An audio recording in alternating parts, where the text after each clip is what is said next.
Hello friend, आप सभी का डीएम मैथ सॉल्यूशन में स्वागत है। आज हम पढ़ेंगे कश्मीर का भारत में विलय। कश्मीर को लेकर भारत और पाकिस्तान में किस प्रकार से कई युद्ध हुए और अंग्रेज़ों का जब तक भारत पर शासन था तो कश्मीर एक बहुत बड़ा हिस्सा बॉर्डर बना हुआ था। इसके वजह से पाकिस्तान और भारत में युद्ध चले। इसमें हिंदू मुस्लिम जातिवाद भी इससे ज़्यादा प्रभावित हुआ। धीरे धीरे कई युद्ध भी हो चुके भारत पाकिस्तान में कश्मीर को लेकर, लेकिन अब भारत में ही कश्मीर को मान लिया गया है। कश्मीर का कुछ 1/3 हिस्सा अभी भी पाकिस्तान में भी स्थित है। आइए हम पूरा जानकारी लेते हैं कि किस प्रकार से कश्मीर भारत से अलग हुआ था और अब एक हुआ है।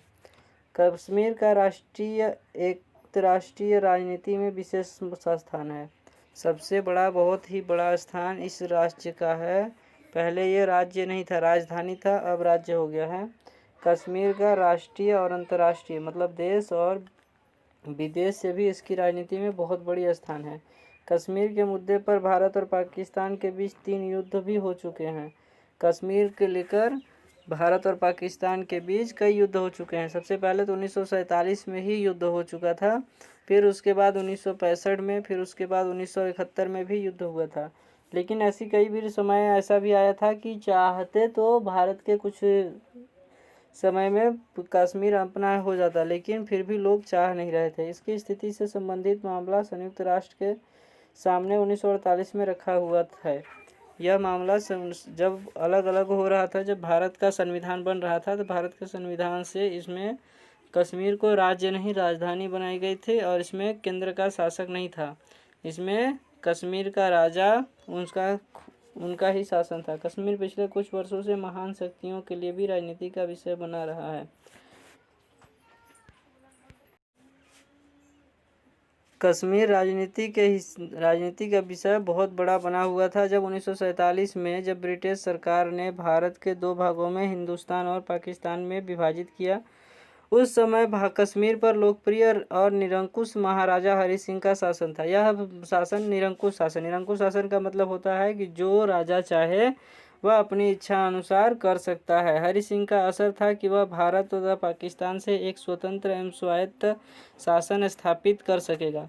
जब महाराजा हरि सिंह यह चाहते थे कि हम कश्मीर में अपना एक स्वतंत्र लोकतंत्र शासन स्थापित कर लेंगे और हम अपनी राज्य को बहुत ही सुंदर बना सकते हैं, लेकिन दोनों राज्यों में से किसी एक में भी विलय होने का दबाव का प्रतिरोध किया। मतलब कि न वह किसी भी देश से जुड़ना नहीं चाहते, न पाकिस्तान से, न ही भारत से जुड़ना चाहते थे। वह एक अपना निरंकुश शासन स्थापित किए थे और उसी शासन व्यवस्था को चलाए रखना चाहते थे। जब अपने महत्वाकांक्षी लक्ष्य को प्राप्त करने के लिए उसने पाकिस्तान के साथ 26 अगस्त 1947 को एक समझौता किया।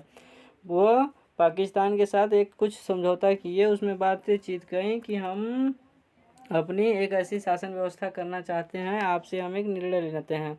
ऐसा ही समझौता भारत के साथ भी करने का निश्चय किया। फिर भी स्वतंत्रता की घोषणा के साथ जब देश का भारत तथा पाकिस्तान में विभाजन हुआ तो पंजाब में हिंदुओं, सिखों तथा मुसलमानों के मध्य सांप्रदायिक दंगे भड़क उठे।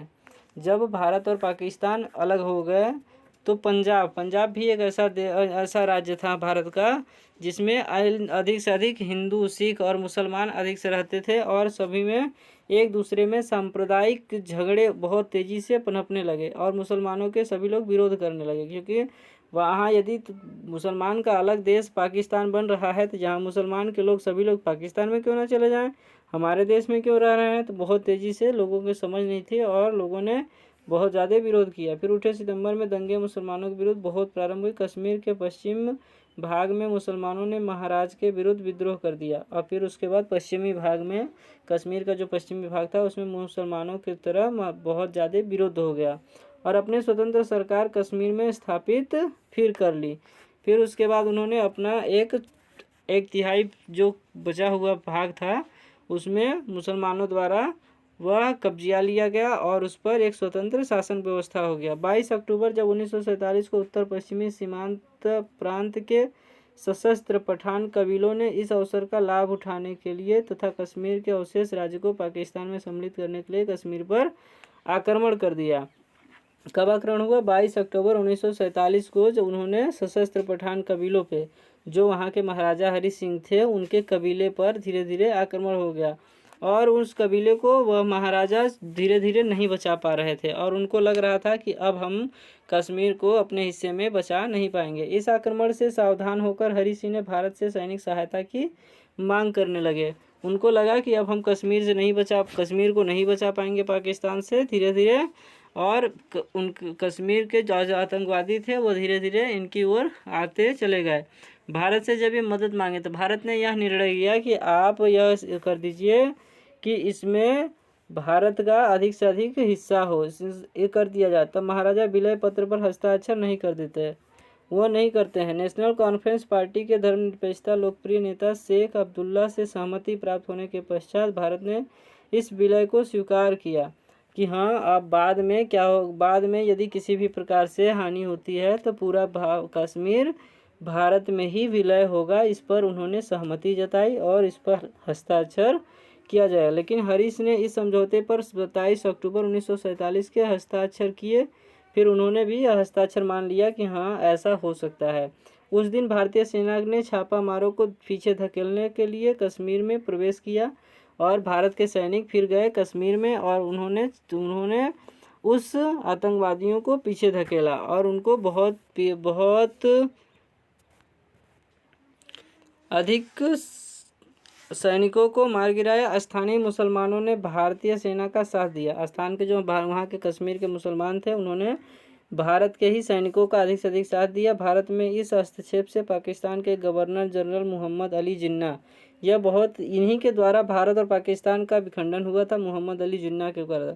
और ये मोहम्मद अली जिन्ना भी उस समय वहाँ के गवर्नर थे और ये क्रोधित हो गए जब 27 अक्टूबर को पाकिस्तान सेना के प्रमुख लेफ्टिनेंट जनरल सर डेवलप्ड ग्रेसी को उसने आदेश दिया कि वह पाकिस्तान की नियमित सेना कश्मीर के लिए रवाना करे।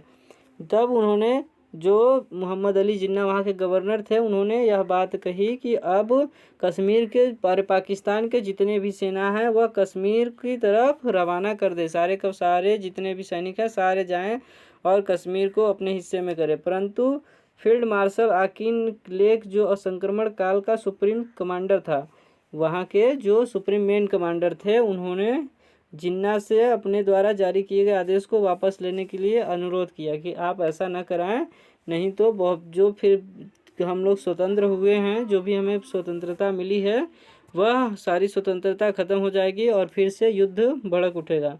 नवंबर मास में आक्रमणकारियों की सैनिक भेजने का स्थानांतरण को जिन्ना ने अस्वीकृति दे दी और उन्होंने कहा कि चलिए हम अपनी बात को वापस लेते हैं। जब 1948 के प्रारंभ में पाकिस्तान ने आक्रमणकारियों को सहयोग देने के लिए स्वयं सेवकों के रूप में नियमित सेना भेजे और जुलाई 1948 तक पाकिस्तान में अपने द्वारा प्रत्यक्ष रूप से लड़ाई में भाग लेने से इनकार कर दिया।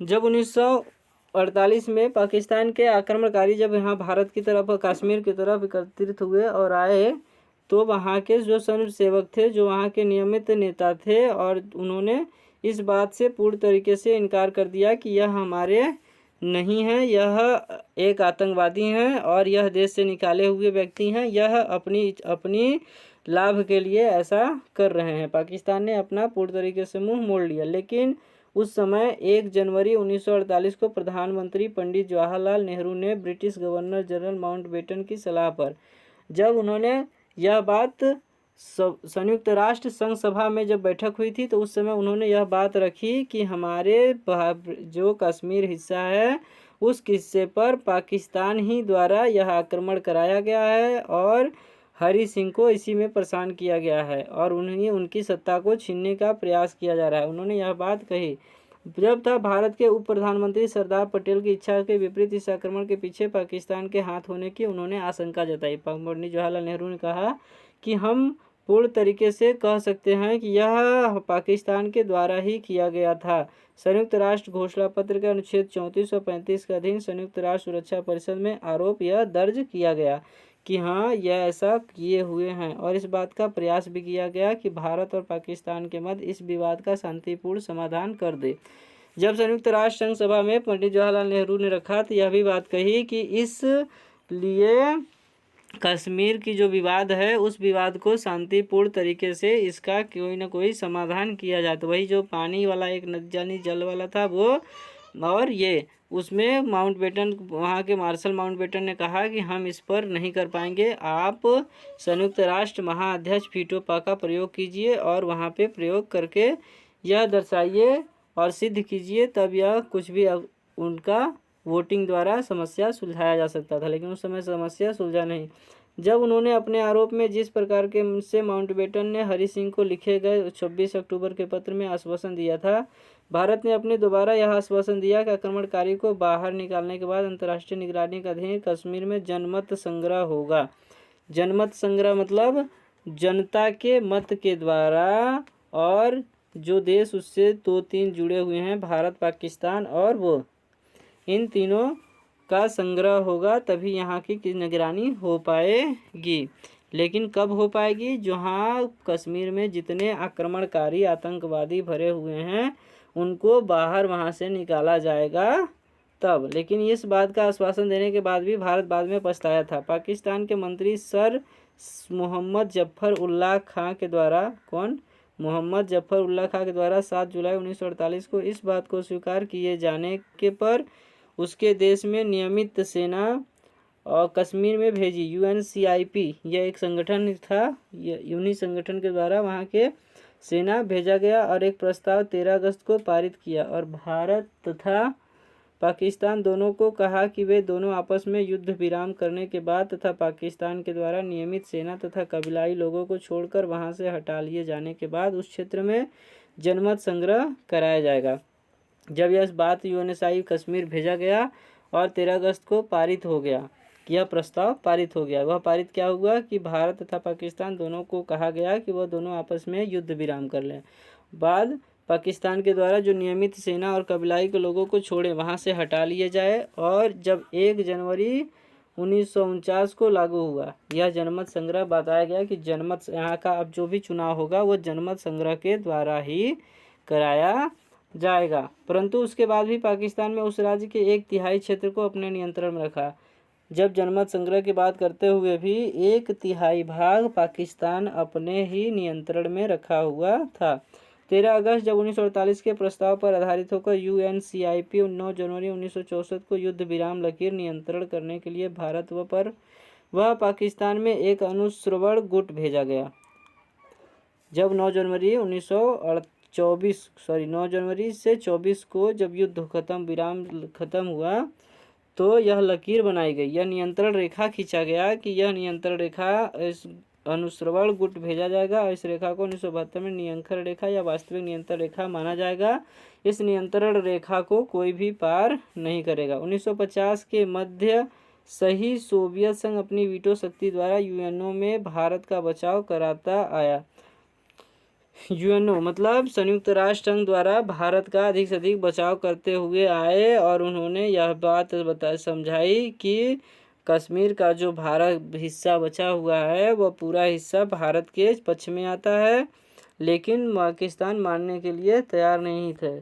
तो 1983 में और 1981 में इंदिरा गांधी द्वारा जब 13,100 या 13,000 को भारत से छोड़ दिया गया था, तो उस समय यह चाहती तो इंदिरा गांधी की यह प्रस्ताव रख सकती थी कि हमें कश्मीर छोड़कर तब हम तुम्हारे पूरे सैनिकों को छोड़ देंगे, लेकिन इन्होंने बिना कुछ प्रस्ताव रखे ही उन्हें सैनिकों को छोड़ दिए थी। फिर उसके बाद राजीव गांधी को भी कई बार मौके ऐसे आए थे जो उन्होंने वह प्रस्ताव रख सकते थे, लेकिन उन्होंने भी यह प्रस्ताव नहीं रखा।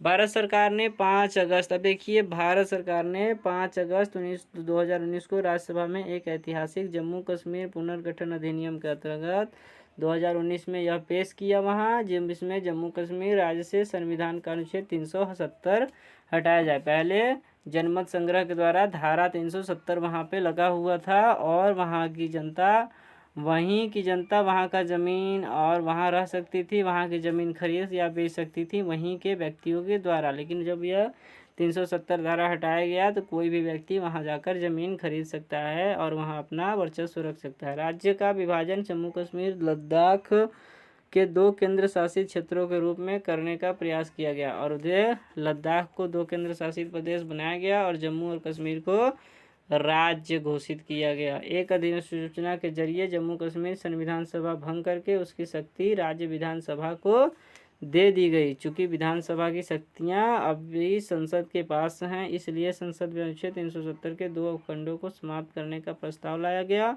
संसद की मंजूरी और उपराष्ट्रपति की अधिसूचना के बाद यह 370 धारा खत्म हो गया और जम्मू कश्मीर एक तो राज्य बन गए और यह केंद्र शासित प्रदेश से खत्म हो गया। वहाँ पे 370 धारा खत्म कर दिया गया।